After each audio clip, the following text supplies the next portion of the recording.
Visit MikeThompson.com. Your adventure starts here at Mike Thompson RV. Welcome back, welcome back, welcome back. It's Hammer, and you're watching Happening Now. How many of you out there, when you were little ones, even to this day, I mean, I still get excited to this day about baseball cards, baseball in general, but how many of you, I've got baseballs in the attic, I've got them in this basement, you know, they're everywhere, unless the kids got a hold of them and tore them up and did whatever, but I'm sure a lot of you still have baseball cards.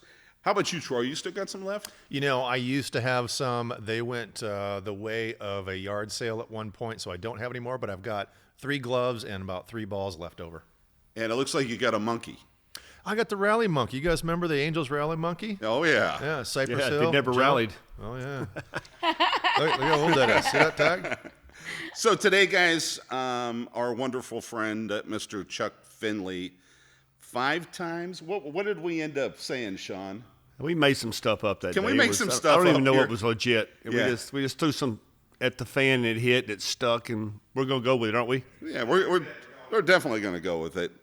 So today, guys, we're going to do that really cool thing. Brandi's got that box of baseball cards from 1991, and she's going to randomly pick out a few cards, and we're going to talk about that. Right, Brandi? That's right, Hammer. We did this once before, and it was pretty fun. This guy is pretty savvy on all the players, so just going to give him a little quiz and see what he knows. Well, why don't you pop one off real quick, and then we'll see how it goes. You want me to pop one off? Yeah, I absolutely Pop do. one off. All right. Yeah, just so we know, these boxes are given to all the Major League Baseball players at the end of their season. So Chuck has got a closet full of unopened boxes, and this is kind of what we're picking from. Oh, there's some good ones in here. All right, let's, you guys ready? Do your thing. All right. Are you ready, sir? Give it to me. All right. This one should be easy, right? Mike Scioscia. Uh-huh. Well, so he's a beauty. Played for the Dodgers forever. Probably the slowest guy in baseball. Funny story about Mike is that Tommy Lasorda told me one time, he said, Mike Scioscia is so slow that he raced his wife, and she was like 6 months pregnant, and 50-yard dash, she came in third. I love Scioscia. He's a beauty. I mean, he's one of those guys that people go, well, and I go, if you ever watch Mike Scioscia work a clubhouse locker room, I mean, it's like Mozart in there. I mean, he can get the most out of every player that he talks to. I mean, everybody loves playing for him. Just a great dude. That's got to be a real art form, just to get the players, especially with all those big personalities. Oh, well, he used to, we'd go over in Phoenix where we were spring training, he'd get everybody turn their seats around, and he'd sit in the middle of the room before we take the field for spring training. And he'd pull some guy's card out like Brandi just did and go, hey, Mike Smith, so stand up. Tell us a little bit about yourself. Kid stands up, it's his first year in big league camp. He's like, Scared to death, shaking. He goes, tell us about yourself. I'm so-and-so from here, blah, blah, blah. I was born here. You married? No. Got a girlfriend? Yeah. She out here with you? No. Well, what are your hobbies? He goes, I like, in the off season, I like to work with wood. He goes, oh, really? He goes, well, here's what we're going to do. Next week, I want you to build a birdhouse for us, paint it red, and bring it into the clubhouse and show it to all the guys. Wow. This is like the first week of spring training. So this guy has to go out, buy the wood, glue it, make this whole wood shop thing going in his apartment. Did he do it? Oh, this thing came in. It looked like one of your cars in here. It's crazy. It's like a Ferrari of birdhouses. Oh, he was probably scared to death. If I don't make a good birdhouse. Well, he's sitting there. His first year in the big league camp, and he's got, looking at Mike Trout and Albert Pujols and this guy and this guy. He's like, really?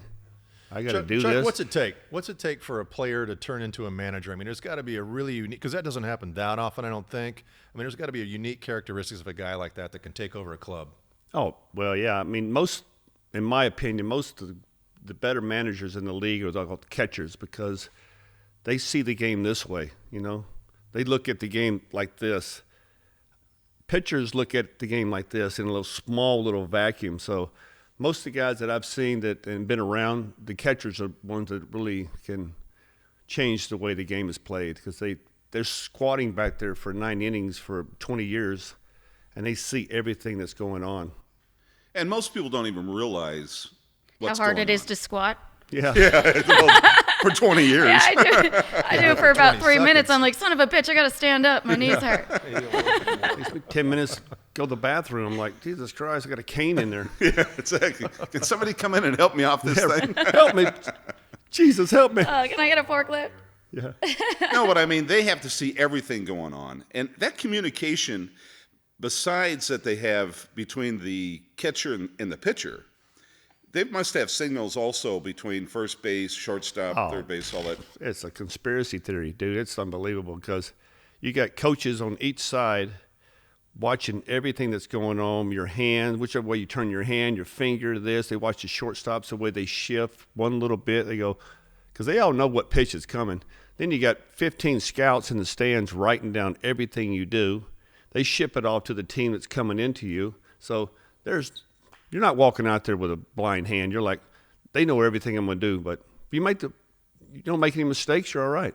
Chuck, by and large, is the catcher taking the cues from the third base coach, the manager? Where's the primary source of calls being played or Well, pitches being thrown? It's between you and him. I mean, you get before a game, you'll sit down with 2 catchers, a starting catcher, backup catcher, bullpen catcher, and then your pitching coach and your assistant pitching coach, and you'll go over the whole lineup.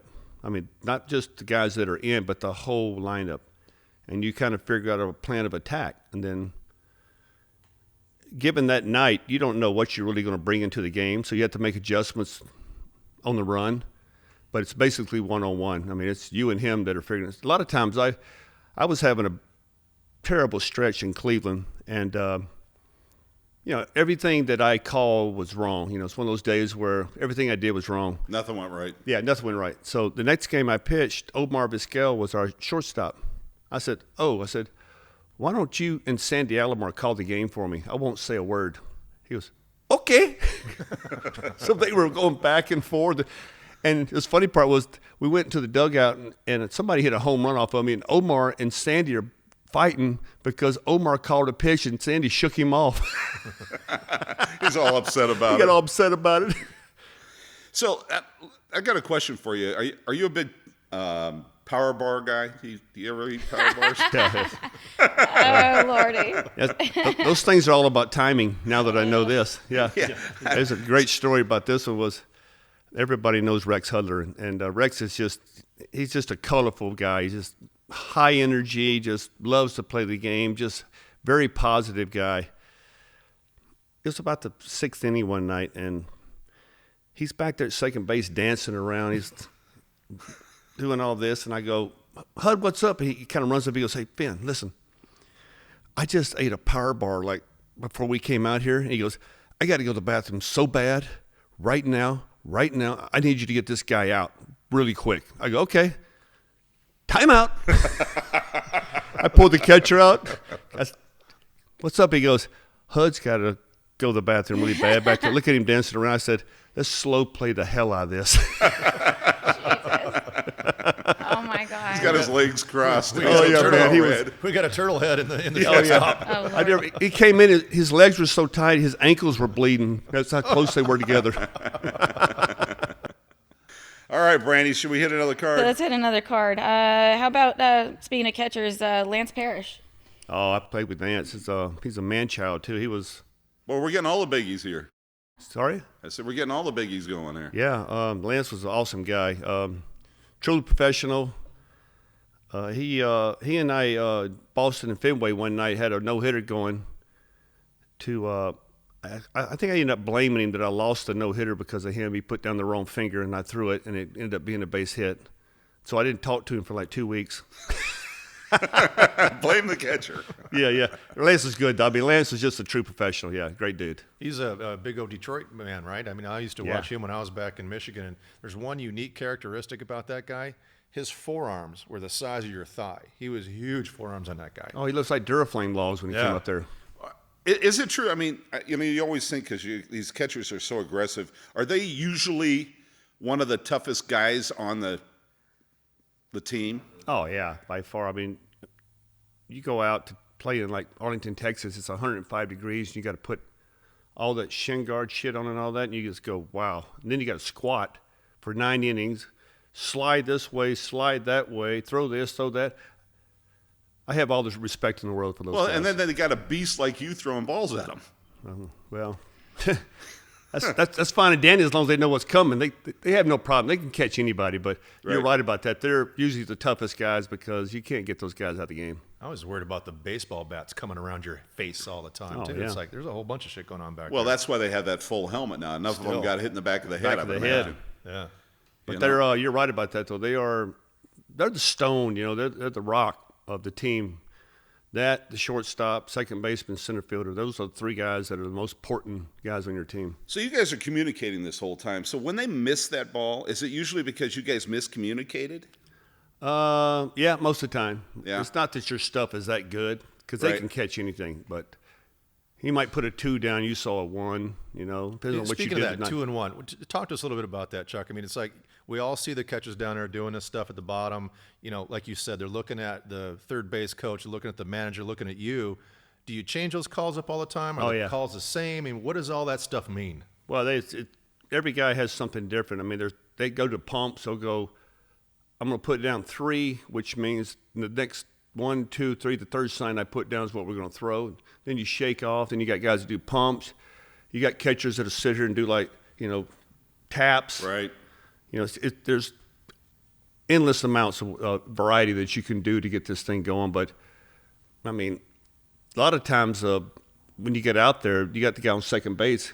He'll sit out there for 2 at-bats, and he's got your signs down. Yeah. He knows exactly what you're going to throw. And you go, so we try to change it up. Like every second or third inning, we change it up. So, that's like when you throw a no-hitter. You guys threw a no-hitter in Japan, right? Yeah, Randy Johnson and I, yeah. Yeah. Tell me a little bit about that. We went over there every 3 or 4 years. They would pick a elite group of guys out of the major leagues and take them over to Japan for 12 days, and we would tour and play against the Japanese All-Stars, and we just pop around all the cities. So Randy Johnson and I, the last day that we were there, I started the game. I went 5 innings, didn't give up a hit, and then Randy came in and threw the final 4, didn't give up a hit. We threw a no-hit, and we got the hell out of town, out of the country. Tell us about Randy. Oh, he's a great guy, man. I mean, Randy and I have, like I said, he came up in, I think, 88. I'd already been in the league for 2 years. The funniest story was that we were over in Japan. He's 6'10", I'm 6'8", and we're standing at the subway there, and the door opens up, and there's probably 5,000 people getting off this thing, and it freaked them out. They were like, Godzilla. Wait. Again? You're 6'8"? I thought you were 6'6". I'm 6'8". Well, you were a couple years ago. You were 6'10" when you came in, yeah. When I leave, what Hammer? I'm going to be like 7'2" when I leave. You'll be 6'3" when he gets out of here. You know what we're going to do next show? We're going to get a measuring tape, Yeah. and we're going to figure this. Well, you're not going to fit through that door. You're going to have to go through the garage. The garage, door. yeah. That head of yours. Yeah, but Randy's a good guy. I mean, highly competitive, dominant guy, dominant player. Let's get another Brandi picking All on right. What about Cecil Fielder? Cecil Fielder, wow. He was the first guy that challenged the 50 home run season, I believe, back in whatever year it was. But he ended up coming over to us, and Cecil, he's crazy, man, this guy. He'd get on the plane with big aluminum box of cigars that are like $5,000 worth of cigars, and he'd sit there and just chew on them all day. He never lit one. But he was a beauty. I mean, he played for Detroit. That's where he hit most of his home runs. And then we got to us, he was still hitting bombs. And funny story is that when he was with Detroit, Charlie Sheen, when he was going for the 50 home run record, Right. Charlie Sheen bought the whole left field bleacher section out of Anaheim for him and his buddy the 3-game series. What? So he's sitting out there, By himself with his buddy. to get the ball. and Cecil came through there 3 days, didn't hit one home run. I think he spent like $10,000 each night trying to get one ball. I said, Heck, I'd have just given you a ball if you wanted one. Hey, and by the way, Troy, are you new? Do you not I turn know, off rookie. your phone on the Rookie podcast? That would Hey. be Mr. Chuck Finley's phone on a charger down here. Oh, Thank you very okay. much. That's okay. That was- This rookie, huh? That was Bank of America telling me my account's overdrawn. Your credit card's not Verizon, going you're out. through. So he never got a ball. Never. For 3 days, he spent $10,000 Wow. and bought the whole left field out. And I think if I'd have been pitching, I'd said, bro, you give me $5,000, I'll give one up for you. So I know, since it's Charlie Sheen, I want to know how many chicks were with him. I mean, there had to have been a ton of them. Well, I don't know, but they were probably hidden because it was him and his buddy. It was the strangest thing I've ever saw. You remember back in Anaheim when they had that left field before they redid it? Now it's the bullpen. Yep. Yeah. But that thing probably held 2,000 people. It's him and his buddy with the gloves. They're doing like this the whole time. Well, what was Bring the movie it. he did? Where he was Wild Thing. It was what the hell is it? Major League, yeah. So, he's got that whole thing going. Oh, he's Yeah. a baseball freak, but well, the problem I think might have been right when Disney bought us. Oh. And he was doing movies for Disney, so they kind of always used to bring guys through. We'd see guys coming through So the he didn't clubhouse. pay anything. They did that as a whole Maybe, I don't know. publicity stunt. I Yeah. asked him. I asked him. You see him come walking through. You'd see this guy come walking through. This guy come walking through, and I'm like, I can tell we're owned by Disney. It's all the movie people coming in now. Yeah, definitely. That's before Arnie showed up to the ballpark. Yeah, yeah. So, what do you think, Brandi? Should we pull one more? I'm gonna pull another one. What do you All right. think of Len Dykstra? Oh, Lenny Dykstra. Nice one. I hope he's able to listen to us right now on the podcast. But yeah, he went to Japan too with that series I was talking about with Randy Yeah. Johnson and everybody. We were there for 12 days, and my hotel room was right next door to Lenny Dykstra's. Only time I saw Lenny was during the game. Then I saw about 12 room service trays piled up every night. He never left his hotel room. It was hilarious.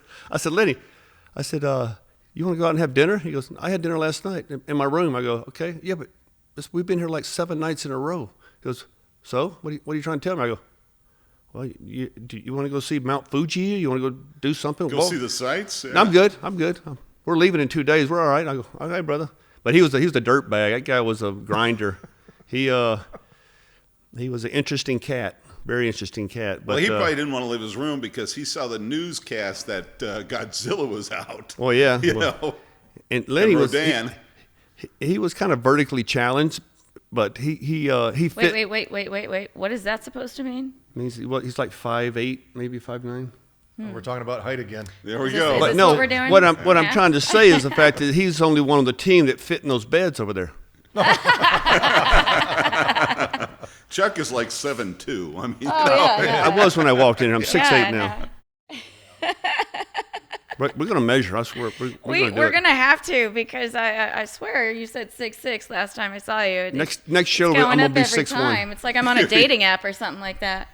So I know there's something that Brandi has been dying to ask you about. Go ahead, Brandi.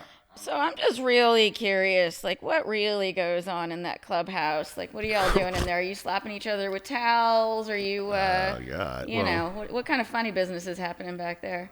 Well, we got our good friend Mike DiGiovanno from LA Times, and he spent more time in clubhouses probably than I have since I retired. But yeah, it's a different beast in there. You get 25 guys together for 162 days plus spring training. They get pretty creative. I mean, you got the clubhouse kids, you got the clubhouse manager, you got this, you got that. I mean, But tell me, Finn. I mean, you've got what goes on in there. I mean, everybody wants to know. 'Cause We need you we to have no clue, elaborate. you know? well, please? okay. Well, I mean, to set up that clubhouse to get it ready for a game, these kids show up at 10 o'clock in the morning for a 7 o'clock game. So you got to wash the uniforms. You got to hang them back up. You got to get the shoes shined. You got to get this. You got to get the food ready. You get the food ready for the field ready for BP. All the balls are out. All the bats are out. It's a constant working business in there. It's not like you just show up, grab your bats, and go down to the field and take BP. And then after the game, they got to dismantle the whole thing. It's like a traveling road show. When you say the kids, who are these kids? Most of the kids are, every now and then you'll have somebody in there that's probably, a little bit older, 24, 25, 26. It's more of established type assistant clubhouse guy, but most of the kids are high school kids that they can only work so many hours. They have to come in at a certain time, and they have to be gone by a certain time for the state. But we had the same kids over and over every year, so you get to know all the kids. Seems like a pretty cool job, though. I used to take after the season, I would take our clubhouse manager and all the clubhouse kids to Laughlin. We'd buy a pontoon boat, rent a pontoon boat. We'd hang out, and I'd just splurge on them because those kids work their butts off, man. I mean, they are just grinding. So you've got the clubhouse. I know Angels Stadium, a fabulous stadium that it is. You've got both teams on each side, right? And then who's in the middle? The bad guys, the umpires. Yeah, those guys are. They kind of hide those guys from us because every now and then you'll have a manager that gets kind of a little upset and tries to find them. But what the funny part is about that is that I can't remember what the umpire's name was, but yeah, we're gonna call bullshit on that. But go ahead. But he was just sticking it up my ass one night, man. I mean, just giving it to me. Wouldn't give me anything, and I'd already had like 15 years in the league, and he was making me pinch the corners that night. I ended up losing the game. So, all right. So he and I were just going back and forth, back and forth, back and forth, back and forth. And then finally, I'm out of the game. Next day, in my locker shows up a dozen balls that has a thing. Hey, Finn, can you sign these dozen balls for this umpire for his charity? Now, does the umpire come into the... No, he can't come in there. But he sends the clubhouse kid, says, hey, gotcha. Ask Finley if he'll sign these balls for my charity in the off season. And I did it, but the first batch that he sent over, I took Sharpie, and I was like drawing smiley faces on it and stuff, and I sent them back.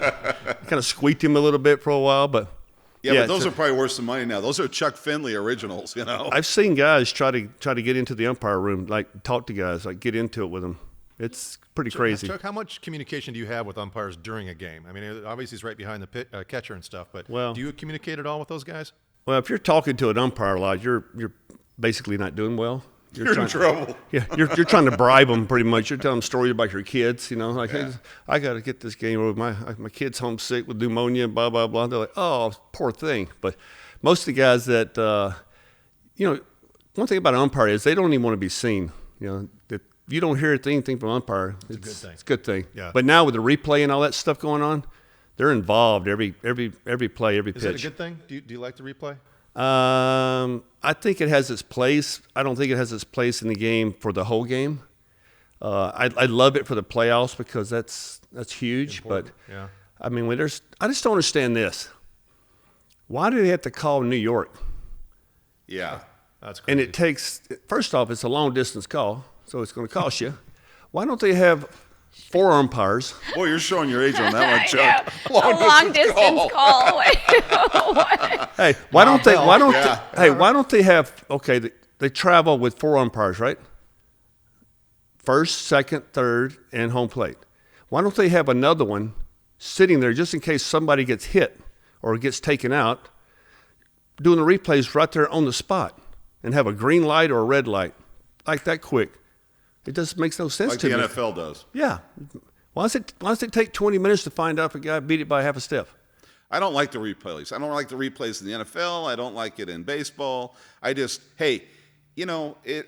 America's sport, and basically the umpire is part of the game. And if he screws up, oh well. Just exactly. It's the way it time is. Tough. Yeah. Speaking on that America's sport, I know a lot of people that are just like big football fans or basketball fans, but they have a large disdain for baseball. They just think it is a waste of time, and they think that y'all aren't really working that hard out there. What do you have to say about that? Oh, working that hard, yeah. Well, yeah, only 1,000 games. I mean, I think there's a lot of people that just really baseball is worthless. Well, they kind of go in a rant. They're pretty serious It's right about below it. soccer. Yeah.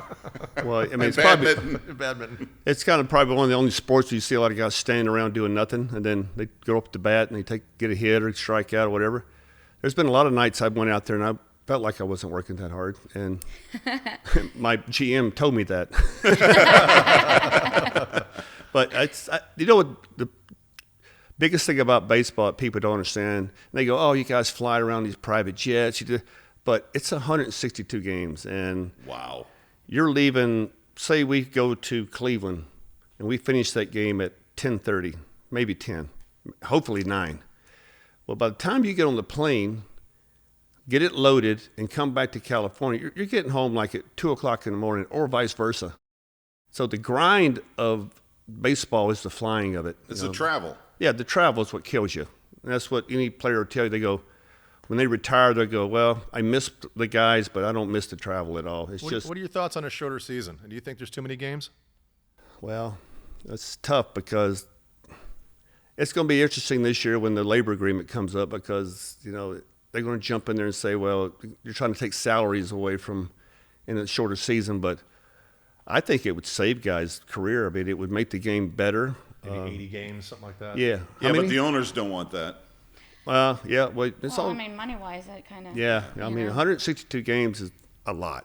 Yeah. It Now. is. Yeah, but that's a lot of TV and the time. way that they're having to process the game and switch players. I mean, they're doing 45 roster moves a year, 50 maybe. I mean, they're just bringing them up, send them down, bring them up, send them down. And back when I was playing, if we made 12 moves, that was like we were a bad team. In a season. Yeah, in a season. That was epic. Yeah. Yeah. So, Chuck, what do you think about the DH? I personally like the National League better. I got a little bit of glimpse of it toward the end of my career playing with the Cardinals, but I just think it's a better game over there when your pitcher has to bat. It's just a little more straight. But what it makes you do is that it makes you have to produce. You got to put a bunt down because they'll yank you out if you can't. The situation comes up where there's a man on second with 2 outs, they'll yank you. In the American League, you just pretty much sit on your hands as your pitcher and just let it fly. But I just think I think they're probably going to end up doing that both ways. Did both you leagues. enjoy getting up there and hitting the ball? Well, I thought I never did. hit the ball. I was pitching in Miami against the Marlins, and A.J. Burnett was throwing. Mike Piazza was catching. Mikey. And it was like my second game or something, and I saw A.J. Burnett wind up, and this ball comes out. It looks like the size of an aspirin. And I looked at Mike Piazza, and I go, what was that? He goes, you better get that thing going fast, Finn. I go, Jesus Christ. I came back to the dugout after I punched out, and I looked at Albert Pujols. I go, this guy's throwing cheese, man. He goes, we're going to light him up. His fastball's so straight. And I went, yeah, right. They put about 7 runs on him about 2 innings later. I go, I guess they did. But, when you're a pitcher and you're not used to seeing it, Exactly. it's complicated, Like very you said, hard. it takes reps. Well, yeah, If you're and not when doing it. And when you see a pitcher in the National League that can hit, you really appreciate that guy. It's like Shotani, Right. for the Angels. He's a unbelievable hitter and a pitcher too. You go, wow, that's a talent right there. Yeah, imagine you get tunnel vision when you're standing there at batter's box and you got this stuff just hurling at you. Well, the problem with I saw in that was the fact that, like I said, my whole life I looked at the game this way. Yeah. Right. So when they turn you around and make you look at it coming at you, it doesn't figure in my mind right because I just don't see it that way. And so it takes you, I was only there in St. Louis for 3 months, but it takes you probably 30 at bats just to adjust to it. Just like, wow. And you take all the BP you want. Stands, the crowd, everything. You got a narrow view Oh, of everything. yeah. It's Right. tunnel vision, man, but it's weird. It's a weird feeling. But 3 you know months. what? What happened? The greatest thing is that by being in the National League and being a hitter, you walk up on deck, sitting there, putting the fake pine tar on your bat, look in the stands, you feel like Robert Plant. You're like, oh, yeah. Got your 2-pound donut man. on your. Oh yeah, Then this is yeah. heavy. This is heavy. And you go up there and you punch out on 3 pitches, you come walking by, dragging it and throw it in the ground. Yeah, Robert Plant's not doing that. Yeah. I was pitching in Houston one time, and we were winning like 6-2 in the 7th inning, and I'm on deck doing my fake, pine tar and rosin stuff, and Tony La Russa's our manager. He goes, hey, Finn, come here. We had a guy on second base, 2 outs. It was like 6-2. He goes, come here. I go, kind of act like I wasn't paying attention to him because I knew what he's going to do. I said, hey, you want me to bunt him over? You want me to butcher boy him? What do you want me to do? He goes, no, I want you to come sit your ass on the bench because Eduardo Perez is going to pinch hit for you. I go, man, I walked all the way over here for that. I was feeling like Robert Plant. I felt like Robert Plant, bro. So, Chuck, I want to thank you for being here today.